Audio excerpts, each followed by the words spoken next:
In this video, let us understand about loops in Python. So a loop in any programming language is something that wraps a piece of code, and that piece of code is made to execute a fixed number of times. So the code within the loop will get repeatedly executed until a terminating condition is reached, at which the loop breaks. So let us understand about the for loops and while loops in this video. So a for loop is defined like this. So we can define a for loop by using the for keyword. Then we can use some temporary variable. Here you can see I'm using the name number, and then we have the in operator, which is the membership operator that is used to check for membership of an element in an object. So for number in range 1,21, so we are specifying the start index and we are specifying some stop, and this stop is exclusive, so it will not be included in our result. And now if I print the number to the terminal and run the file, you can now see we are getting numbers getting logged to our terminal from 1 to 20. So 21 is exclusive, as you can see, because it is not in the result.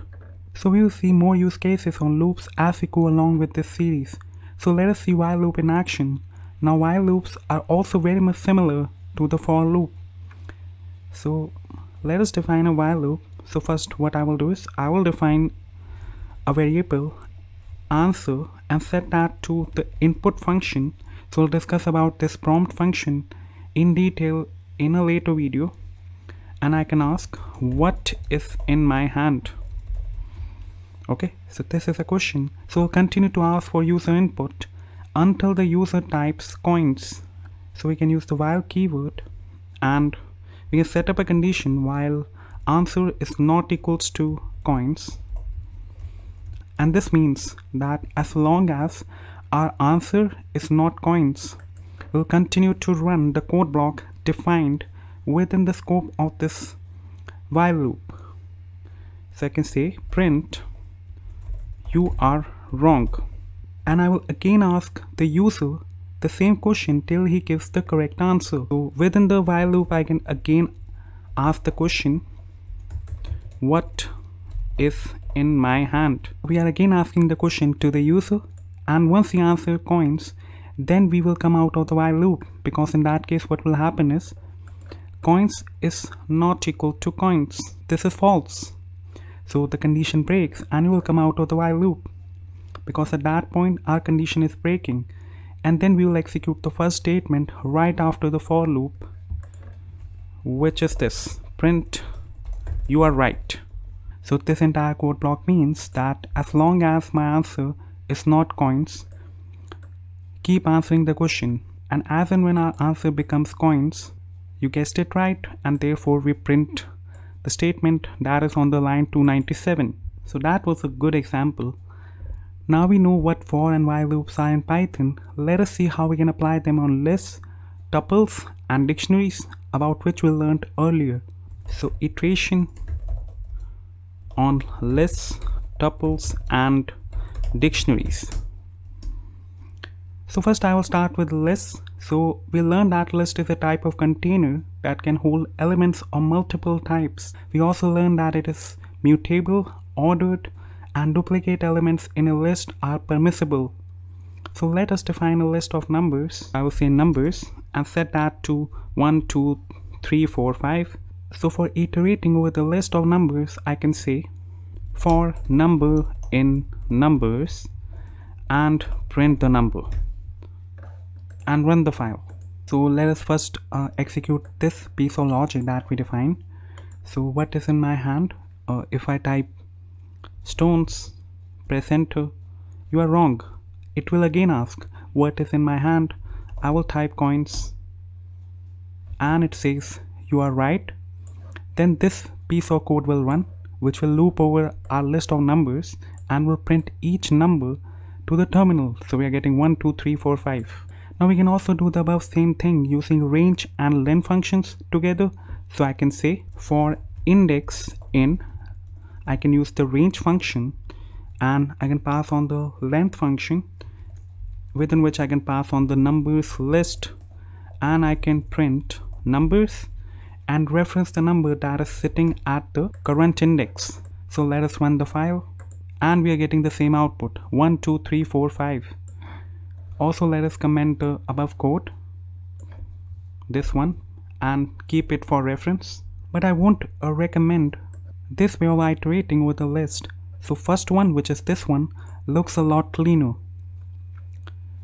Now we can also make use of enumerate function, and what it does is it converts the list into an iterable list of tuples, where each tuple will have exactly two elements. One is the index of the element, and second is the element itself. So let us see this in action. So iterating over the lists using the enumerate function.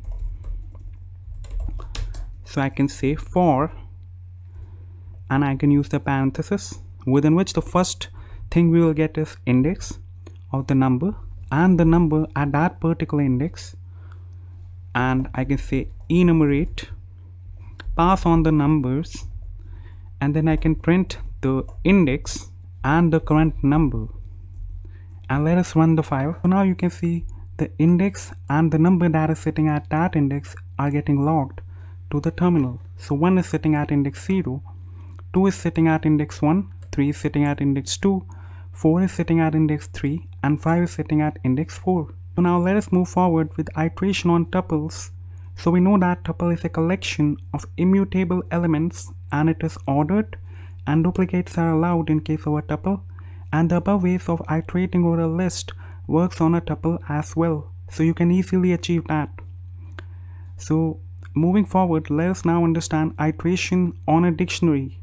So we learned in the video on dictionary that a dictionary is an unordered collection of key value pairs that are mutable, and duplicates are not allowed in a dictionary. So always remember that the keys of a dictionary are not stored in a particular order. They change their order every time, but we didn't cover iteration on dictionaries in that video, so let us cover that in this video. Now there are multiple ways to iterate over a dictionary in Python. So first is iterating through all the keys. So dictionary iteration, first one is iterating through all the keys. So let us define a person dictionary. So I'll say person underscore dict and set that to empty curly braces, and within which I will define the key value pairs. So name, set that to Alex, age, set that to 22, hobbies, set that to gardening and coding, and then I will define a nested dictionary within which I will define some key value pairs as well. So street, XYZ, location, XYZ, and a is-gamer key on our person dictionary, set that to true. So now what I want to do is I want to iterate over the keys. So for this we can make use of a simple for loop. So I will say for person detail key in person, so I'm using the membership operator on the person dictionary, and for each key in the dictionary I want to print the person underscore detail key. This is person dict. So now let us run the file. So now you can see all the keys of our dictionary are getting logged to our terminal. So we're getting name, age, hobbies, address, and is gamer. So secondly, now we want to iterate to all the values of the dictionary. So I can say iterating through all the values of the dictionary. So I can say for person detail value in person dict dot values, and then define the following code block where I will print person detail value and run the file. So now you can see we are getting Alex 22 and the hobbies, then the nested dictionary and the true for is gamer getting logged to the terminal. And finally we can iterate through all the key value pairs of a dictionary. So for that I can say iterating through all the key value pairs of the dictionary. So for person detail key, then this tuple will have the second element as person detail value in person underscore dict dot items, and then we can print person detail key and person detail value to the terminal. So run the file. So now you can see we are getting name Alex, the key values for each of the key value pair. So key and value, then age 22, hobbies, list of hobbies, address, the dictionary for that, and is gamer, the value for that. So this was all about the video on loops in Python. So if you liked the video, do give it a thumbs up, subscribe to the channel, share the video with your friends and colleagues, hit the bell icon for all the upcoming uploads, and I will see you guys in the very next video.